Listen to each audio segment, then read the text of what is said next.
Hello, my name is Kyle Rumps. I'm a current MBA student at the University of Denver, and I'm here on my third day at South by Southwest.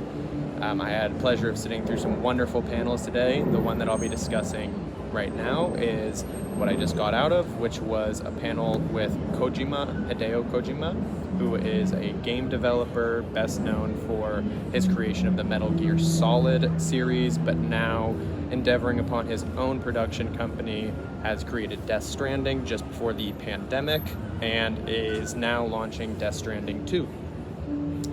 At this panel, they had some actors, including Norman Reedus, a music producer named Woodkid, as well as some other people involved in the project. And it was functionally the major announcement for Death Stranding 2. We had the pleasure of being able to see a never-before-shown trailer for the game. This included gameplay footage, shorts, cutscenes, as well as just general edited, environments and characters. I thought that this trailer was particularly impactful.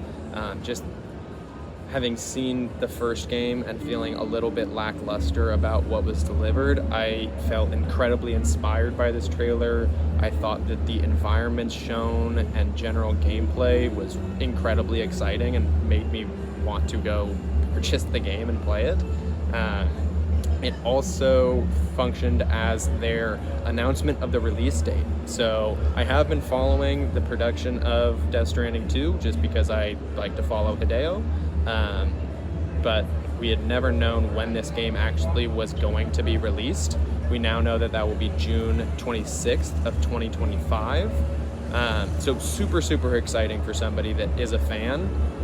And beyond this, the panel got into discussions with Hideo about how the pandemic had impacted this new game. For those of you that don't know, the first Death Stranding is about a society that is completely isolated and needing couriers to carry different cargo around the planet and the dangers associated with that. So this actually released 3 months before the COVID pandemic, and many people and fans joke that Hideo completely, predicted the pandemic.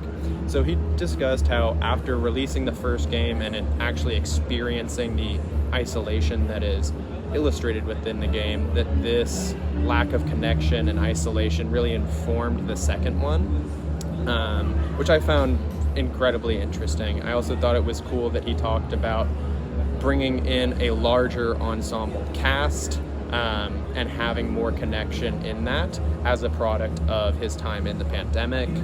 I also thought that the introduction of just a bit more action from what the trailer showed was really exciting, particularly because the first game, although groundbreaking, did to an extent just kind of feel like a walking around a world simulator. There wasn't tons of action or specific drama points that really pulled a seasoned RPG fan like myself in.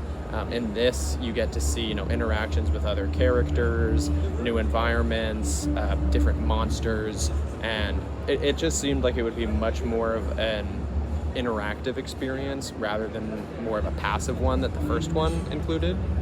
We also got to hear from actors like Norman Reedus, who plays the titular character.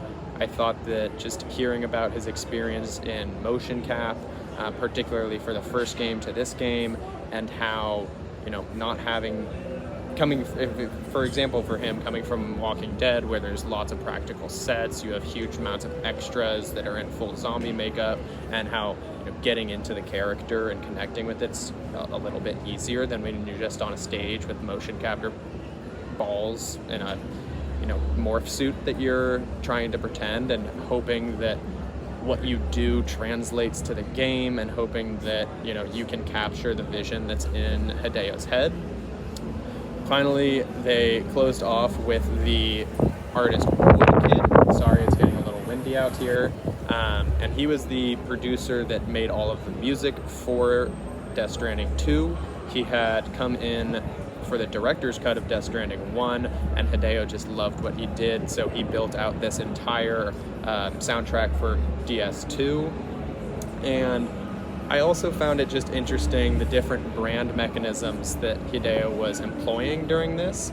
Along with the actual game, they were launching tons and tons of merch, from in-game merchandise to physical statues of characters, as well as doing partnerships with watch brands to create actual watches that are featured in the game, to doing a live orchestra around the entire globe of music from the game paired with stills and videos from the game. And I just thought that this was a really all-encompassing, interesting brand strategy. So thank you for listening, and hopefully you learned a little bit about my experience with Kojima.